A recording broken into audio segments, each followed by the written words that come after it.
कृष्णा। राधे राधे। सभी भक्तों को सादर प्रणाम। आप सभी का दिन मंगलमय हो। भगवान महादेव की कृपा सदा सर्वदा आप सभी के जीवन पर बनी रहे। भक्तों, आज आप श्रवण करेंगे श्रावण मास महात्म्य का दूसरा अध्याय। आपने कल के अध्याय में ईश्वर सनत कुमार संवाद में श्रावण मास के महात्म्य का वर्णन की कथा श्रवण की थी। भक्तों, आज के अध्याय में हम श्रावण मास में विविध कार्यों का वर्णन की कथा श्रवण करेंगे। तो चलिए वीडियो शुरू करते हैं।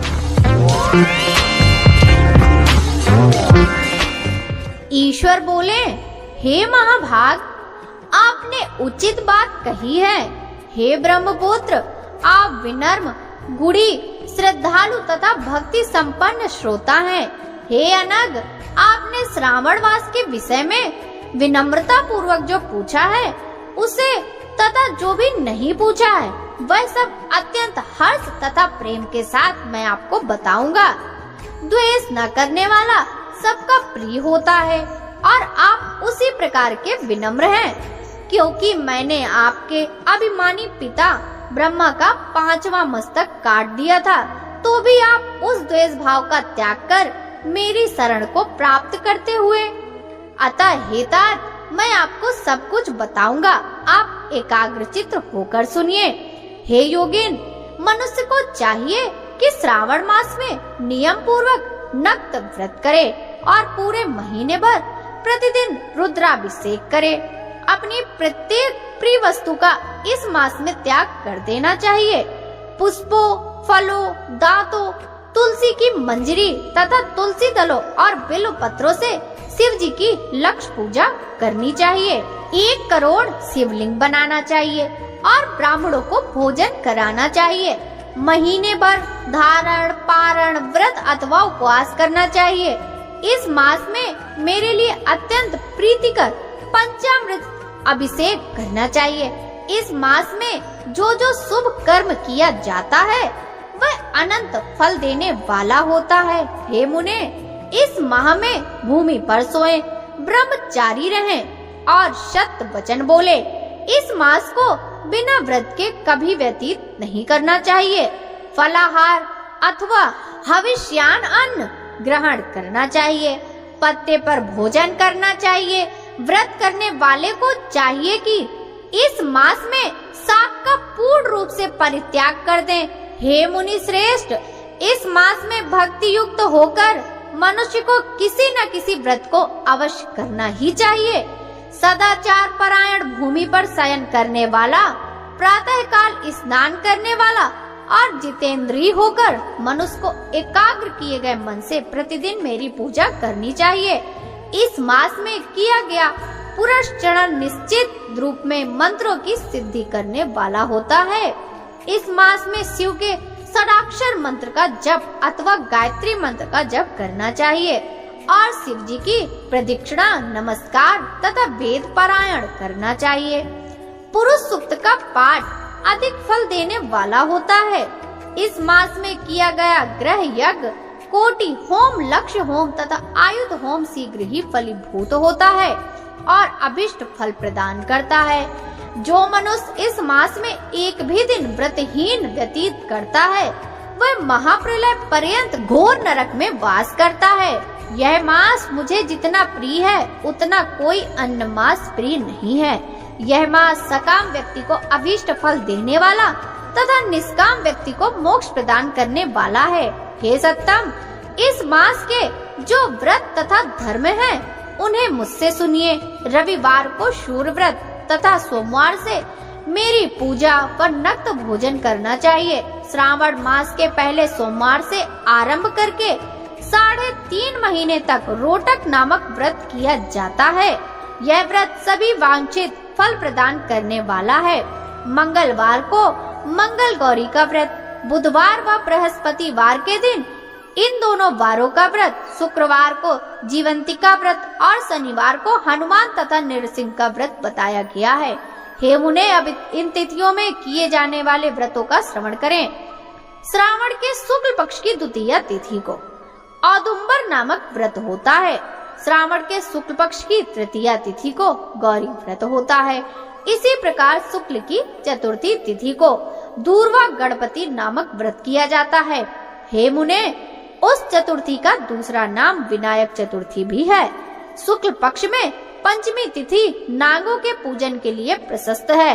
हे मुनि श्रेष्ठ, इस पंचमी को रौरव कल्पादि नाम से जानिए। सृष्टि तिथि को सुपोदन व्रत और सप्तमी तिथि को शीतला व्रत होता है। अष्टमी अथवा चतुर्दशी तिथि को देवी का पवित्रारोपण व्रत होता है। इस माह के शुक्ल तथा कृष्ण पक्ष की दोनों नौमी तिथियों को नक्त व्रत करना बताया गया है।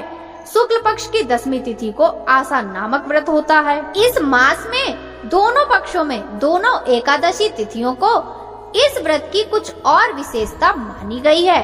श्रावण मास के शुक्ल पक्ष की द्वादशी तिथि को श्री विष्णु का पवित्रारोपण व्रत बताया गया है। इस द्वादशी तिथि में भगवान श्रीधर की पूजा करके मनुष्य परम गति प्राप्त करता है। उत्सर्जन, उपाकर्म, सभा दीप सभा में उपाकर्म, इसके बाद रक्षा बंधन, पुनः श्रवणाकर्म, सर्प बलि और हयग्रीव का अवतार, ये 7 कर्म पूर्णमासी तिथि को करने हेतु बताए गए हैं। श्रावण मास के कृष्ण पक्ष में चतुर्थी तिथि को संकट चतुर्थी व्रत कहा गया है और श्रावण मास के कृष्ण पक्ष की पंचमी तिथि के दिन मानव कल्पादि नामक व्रत को जानना चाहिए। हे द्विजोत्तम, कृष्ण पक्ष की अष्टमी तिथि को श्री कृष्ण का पूर्ण अवतार हुआ। इस दिन उनका अवतार हुआ, अतः महान उत्सव के साथ इस दिन का व्रत करना चाहिए। हे मुनि श्रेष्ठ, इस अष्टमी को मनवादि तिथि जानना चाहिए। श्रावण मास की अमावस्या तिथि को पिठोरा व्रत कहा जाता है। इस तिथि में कुशों का ग्रहण और वृषभों का पूजन किया जाता है। इस मास में शुक्ल पक्ष की प्रतिपदा तिथि से लेकर सब तिथियों के पृथक पृथक देवता हैं।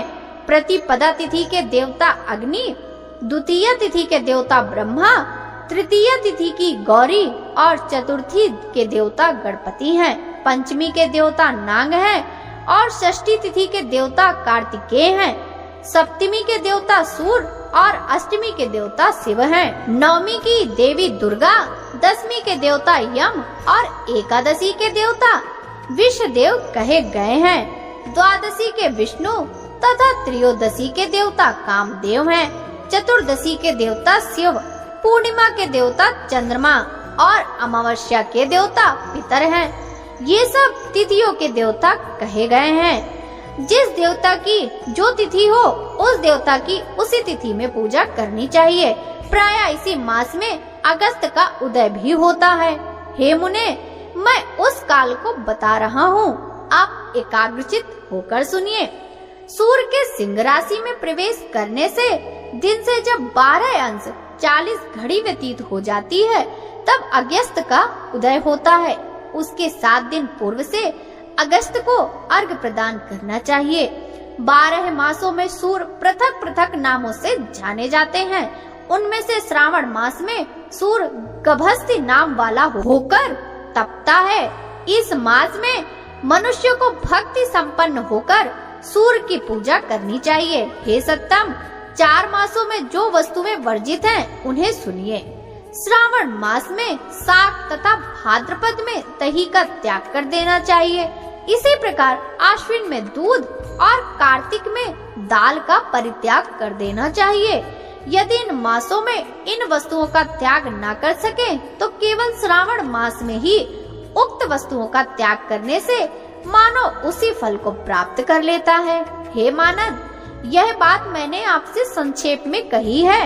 हे मुनि श्रेष्ठ, इस मास के व्रतों और धर्मों के विस्तार को सैकड़ों वर्षों में भी कोई नहीं कह सकता। मेरी अथवा विष्णु की प्रसन्नता के लिए संपूर्ण रूप से व्रत करना चाहिए। परमार्थ की दृष्टि से हम दोनों में भेद नहीं है। जो लोग भेद करते हैं वे नरकगामी होते हैं। अतः हे सनत कुमार, आप श्रावण मास में धर्म का आचरण कीजिए। ईश्वर सनत कुमार संवाद के अंतर्गत श्रावण व्रतोपदेश कथन नामक दूसरा अध्याय पूर्ण हुआ। भक्तों, तीसरे अध्याय का श्रवण हम कल करेंगे। यदि आपको श्रावण मास महात्म्य की यह कथा अच्छी लगी हो तो इस वीडियो को लाइक कर ज्यादा से ज्यादा भक्तों के साथ शेयर कीजिएगा। साथ ही कमेंट बॉक्स में हर हर महादेव लिखना बिल्कुल भी मत भूलिएगा। हमारे चैनल पर प्रातः 5:30 बजे शिव महापुराण की कथाएं भी सुनाई जा रही हैं। आप सभी भक्त उन कथाओं को अवश्य ही श्रवण करें, जिससे भगवान भोलेनाथ की असीम कृपा आप सभी पर सदैव ही बनी रहे। आपसे मिलते हैं कल के अध्याय के साथ। सभी भक्तों को हरे कृष्णा, राधे राधे, हर हर महादेव।